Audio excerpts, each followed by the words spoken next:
Boas tardes, noites a todas e a todos. Gracias por acudir a este acto que organiza a sección Compostela do Ateneo de Santiago, en col dos retos da cidade histórica de cara ao século, non ao século, ao próximo decenio, ao 2021, ese ano que de novo vai a ser un fito para a cidade, un ano importante para a cidade de Santiago. Queremos agradecer tamén a todos os convidados na mesa redonda de hoxe por a súa disponibilidade para acudir e para participar nesta mesa redonda, neste debate sobre este tema tan relevante para a cidade. Lóxicamente, facer unha presentación das 4 persoas que están hoxe aquí é realmente moi fácil. Son persoas de amplia trayectoria profesional e mesmo política, persoas de un gran prestixio nos campos da arquitectura, do urbanismo e da xestión pública, e, por tanto, solamente vou a dar algunha pincelada do seu longo currículum, de tal maneira que cumplamos a formalidade do acto. En primeiro lugar, Xerardo Estévez, compostelán de pro, medalla de ouro da cidade, é arquitecto pola Escola Técnica Superior de Arquitectura de Barcelona, dende os primeiros anos 70, que rematou a súa carreira, formou un grupo de profesionais de arquitectura ou de urbanismo, o Grupo Oikos.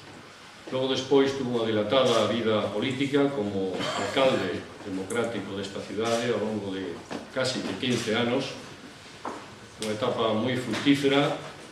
Eu me atrevería a decir que, sin dúbida ninguna, é o alcalde máis importante de Santiago nesta etapa democrática, e, ademais, medalla de ouro da cidade, como dixen, é un apaixonado tamén a nivel persoal da música, sendo tamén un destacado, un excelente pianista.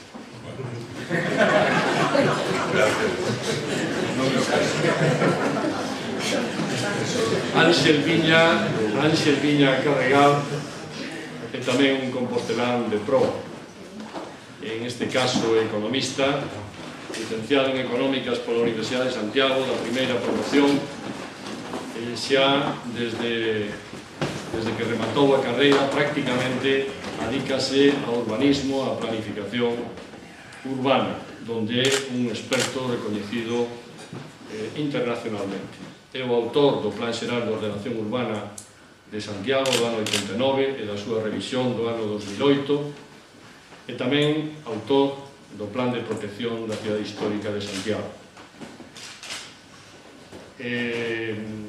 Xosé Manuel Villanueva,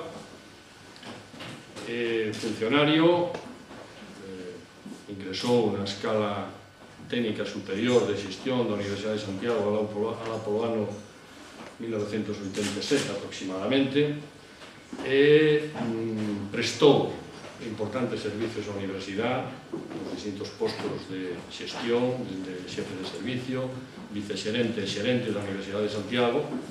Tamén colaborou nos equipos de goberno desta cidade ao longo dos anos 90, en distintos eidos de cultura, de economía, principal colaborador tamén do alcalde Estévez, e, ademais, un escritor afamado, aparte da súa afición polo cine. É un excelente escritor.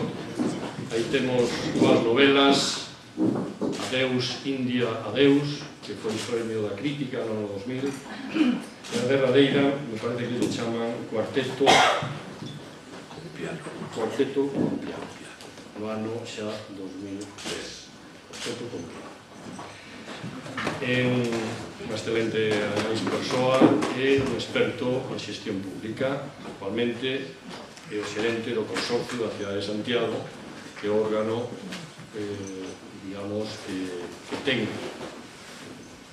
como objetivo fundamental a preservación, a rehabilitación e a rehabilitación do casco histórico.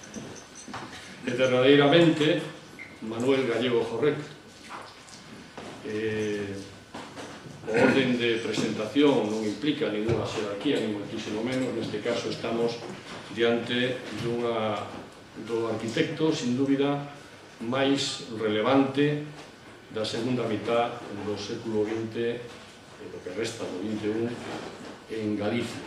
Sin dúbida ninguna, polas súas obras, polo seu prestixio ampliamente recoñecido. É arquitecto, doutor arquitecto, pola Universidade Politécnica de Madrid, discípulo dese grandísimo arquitecto que foi Alejandro de la Sota, profesor titular da Escola Superior de Arquitectura da Coruña. Entre as súas obras máis relevantes está o Museo de Belas Artes da Coruña, da cidade da Coruña, que foi Premio Nacional de Urbanismo en 1997, autor de algunhas das obras de arquitectura máis importantes en Santiago, como pode ser os edificios de investigación do Campus Sur da Universidade e mesmo tamén da residencia oficial do presidente da Xunta en Montepío, Medalla de Ouro Castelao e tamén derradeiramente Premio Nacional de Arquitectura e Espacios Públicos.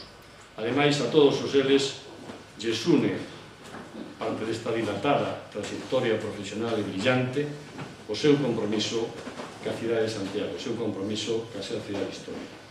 Por tanto, doble agradecemento por parte do Ateneo de Santiago, dos que moitos deles son membros tamén activos, e xa todos estamos desexando escoitalos para despois, lóxicamente, participar no debate como é costumbre nesta Ateneo. Moitísimas gracias de novo, Gerardo, José Manuel, Ángel, Manolo, pola vosa participación. Témonos de acordo en que íbamos a facer a primeira intervención corta. Nos mellor a cada un, acabamos os atenienses, acabaríamos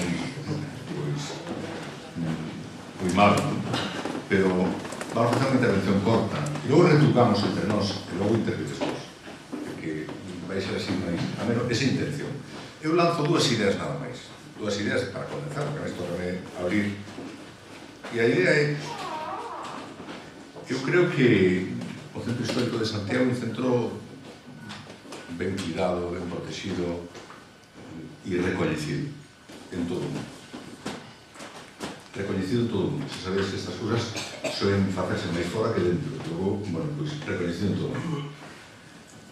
E se eu tivera que preguntarme o día de hoxe, e xa, fixarvos que o título é 2021, é dicir, temos que proxectar a cabeza 2021, que é o próximo ano santo, non? Se tivera que dicirme cal é o porqué deste bon estado de conservación, de viveza institucional, cultural, mesmo política, relacional e cidadán da cidade histórica, e cal é o que me otorga tranquilidade para que no proxecto, na idea 2021, isto siga sendo así. Eu teria que dicir unha frase, nada máis, porque esta cidade creou, practicou o planeamento. A conclusión, para min, a máis importante é porque a cidade, no momento en que tiña que facelo, dotouse dos instrumentos fundamentales para poñer orden, que o Plan Xeral de Ordenación Urbana e o Plan Especial da Cidade Histórica, que é autor, entre outros, Anxelini. É dicir, a mí pareceme que se non hubiéramos relacionado a cidade histórica co conxunto do término municipal, se non hubiéramos analizado sobre un plano. Recordo cando tivemos a primeira imaxe da cidade histórica cartografiada de Santiago, esa visión que otorga totalidade, de vela inmersa no conxunto territorial, ben construído, ben sin construir, os rueiros, os entrantes, os saíntes, o que sobra, o que falta. Esa visión, o día que vimos eso, ese día foi un día que automáticamente ideamos o que había que facer.